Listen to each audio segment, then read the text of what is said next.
Welcome to the Dream 100 Show, the epicenter of influence, collaboration, and exponential growth. You're about to discover the power of relationships. Dream 100 relationships. And you're one relationship away from a totally different business and life. This is your host, Michael Tesner.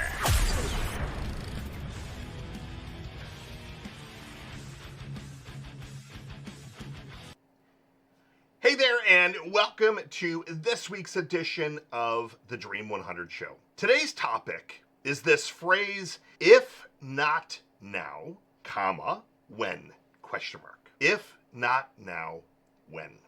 So one of the things that I both love and hate about kind of a fresh year, the first quarter of a year, is people are typically excited to make some changes. They want to get off to kind of a roaring start, and they're open to trying and testing new things. But what I find right about now is that enthusiasm, that optimism that they might have had 45 days ago, it starts to fade. And it's not necessarily kind of on accident. It's this concept of you get excited for the new year, you might be a little bit overexcited and a little bit over optimistic, and then you get into your head and you start telling your stories and you start telling yourself things like, well, I'm going to get to that someday. I'm going to get to that project someday.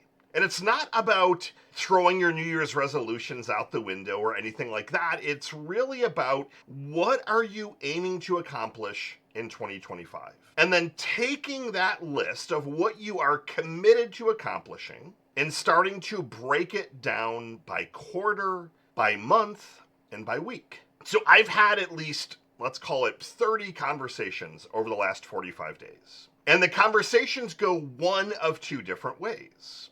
One way is, Michael, I know that it's time for me to execute X, whether X is the Dream 100, some consulting, some coaching, a new website, whatever that is. Like, I know that I need to do this. I've been talking about it for far too long, and I haven't pulled the trigger, so let's rock and roll. Now, what I love about that mentality is you are an action taker, and you're willing to also make mistakes, which I'm going to circle back to in just a second.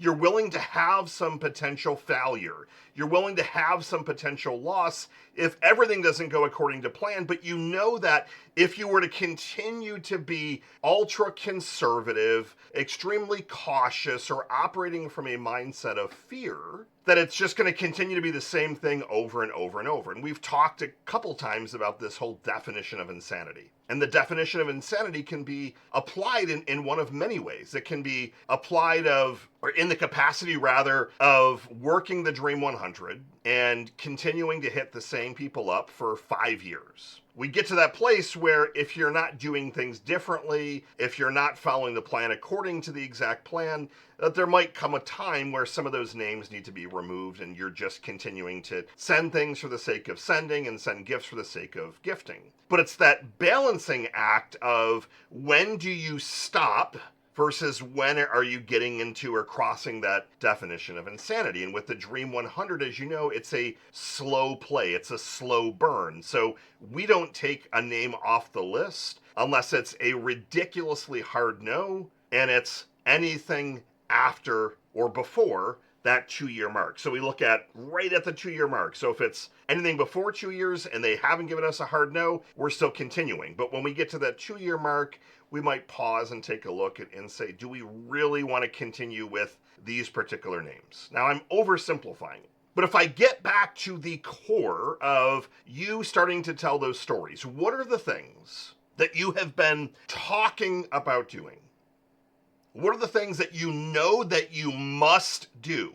As Tony Robbins says, you need to turn your shoulds into must. So if you should update your website, if you should start deploying more marketing, if you should aim for this joint venture, if you should take a shot with this particular person, what are all of those areas that you're like, I should do this, but it needs to be converted to a must?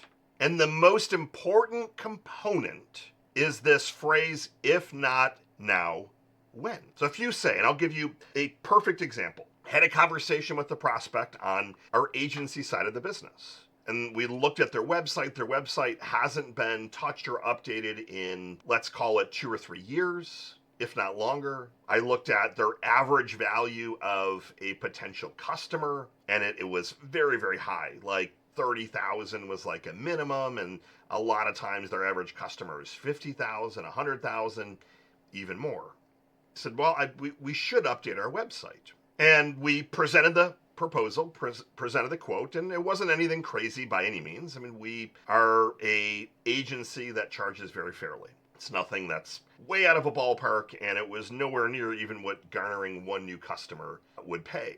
And so easily offset the ROI.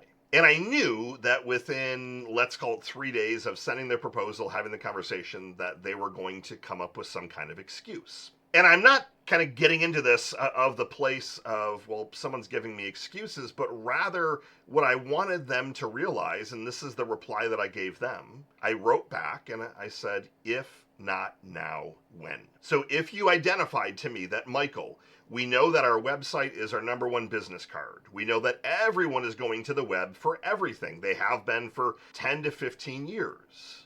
So if you've already identified that, you have had it on your to-do list for 1.5 years or 2 years, you came out of the gate swinging saying, let's rock and roll, and $5,000 or $10,000 is going to get in your way from moving the needle on one of your highest priority projects? If not now, when? So what I want you to do is take a step back and look at what are some of the highest priority projects that you've identified for 2025. I want you to look at everything that you've got. And I want you to whittle that list down to somewhere between 10 and 15 projects.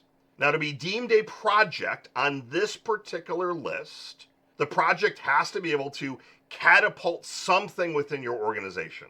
Whether it's culture, team, the accounting side, marketing, revenue, like it has to be able to catapult something. So to me, a project isn't redoing a business card, for example. Yes, that's a project, but it wouldn't make it to this highest of priority targets. So pause this for a second and list out some of those particular projects. And I want you to look at them across the 5 areas that we talk about. Marketing, accounting, team, systems, sales. I want you to look at them across those areas.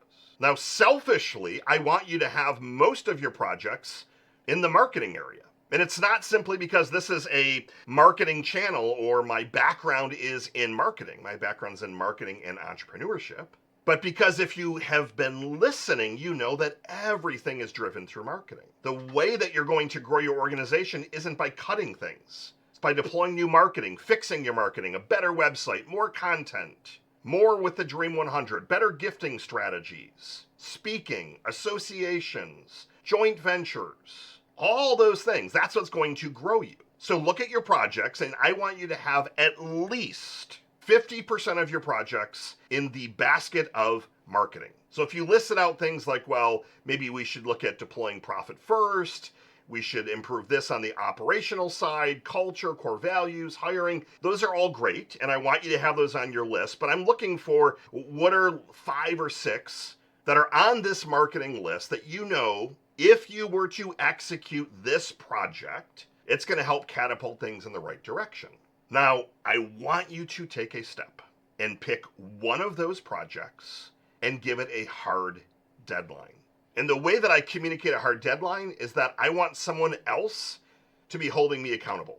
If I don't communicate that deadline, if I don't put it out to the universe, if it's not out there for other people to know about, the chances are a lot higher that I'm going to, maybe I don't get it done and it's not really a huge deal. And then that goes from a must to a should, and then it stays on this someday list, this perhaps list. If you're telling me that these are the things that you know are going to move the needle, and you're going to look at that list, you have to pick one of those particular projects and put a hard deadline that is no farther than 60 days from today.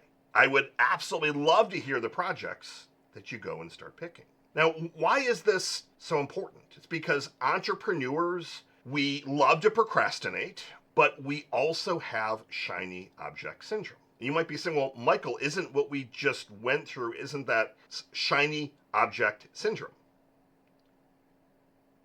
Some of the projects you might have on that list are shiny objects. But again, the criteria to make it to that list is that it has to be able to catapult your revenue, your team, culture, operations, sales, system, strategy. It has to be able to catapult one of those. I'll give you a perfect example. We just rolled out a tool called Kumo, Kumo. We have a virtual office and we use Microsoft Teams to communicate, but it never felt like we had an actual office until now. And we deployed that project literally within 2 weeks. Start to finish, live, 2 weeks, up and running, standard operating procedures, the team is using it, it's a non-negotiable. Now I had Kumo on my list from last year, and I said, maybe we should look at doing this. Someday we should look at doing this. But I took my own advice and said, should this become a must? And how is it going to help catapult one area? And in particular, we're aiming to improve our collaboration, communication, but also just that general loneliness feeling that people get from working in silos or working from home. And it's already started to do that. I asked the team literally a couple of hours ago, how are you liking this tool? How is it helping you? Everyone's, I love it. I can decorate my office. I'm talking to people that I haven't spoken to in 6 months.